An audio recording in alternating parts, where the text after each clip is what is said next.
Dear aspirants, TNPSC group 1ல் கேட்கப்பட்ட பொருளாதாரம் சம்பந்தமான கேள்வி நம்ம கிளாஸ்லேயே நிறைய தடவை பார்த்துருக்கோம். நாட்டின் வளர்ச்சி உள்கட்டமைப்பு வசதியை சார்ந்தது. உள்கட்டமைப்பு வசதினா என்ன சார் அப்படின்னாக்கா, இங்கிலீஷில் வந்து இன்ஃப்ராஸ்ட்ரக்சர் அப்படிம்பாங்க. இன்ஃப்ராஸ்ட்ரக்சர் அதில் போக்குவரத்து, தகவல் தொடர்பு, நீர், சுகாதாரம், மருத்துவம்,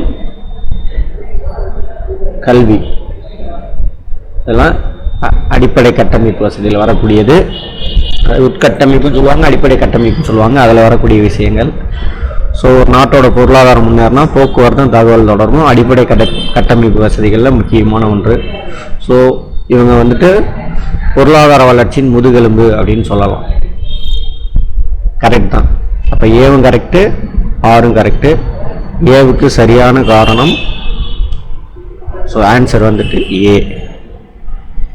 போக்குவரத்து வசதி பெருகும் பொழுது எங்கள் வேலைவாய்ப்பு பெருகும். அதேமாதிரி தகவல் தொடர்பு, போக்குவரத்து ரெண்டுமே கிடைக்கும் பொழுது வேலைவாய்ப்பு பெருகும். வேலைவாய்ப்பு பெருகுனா வருவாய் பெருகும். வருவாய் பெருகுனா பொருளாதார வளர்ச்சி அடையும். அதாங்க. இந்த மாதிரி கான்செப்ட் புரிஞ்சுக்கிட்டீங்கன்னா சிவா ஐஏஎஸ் அகாடமியில் தான்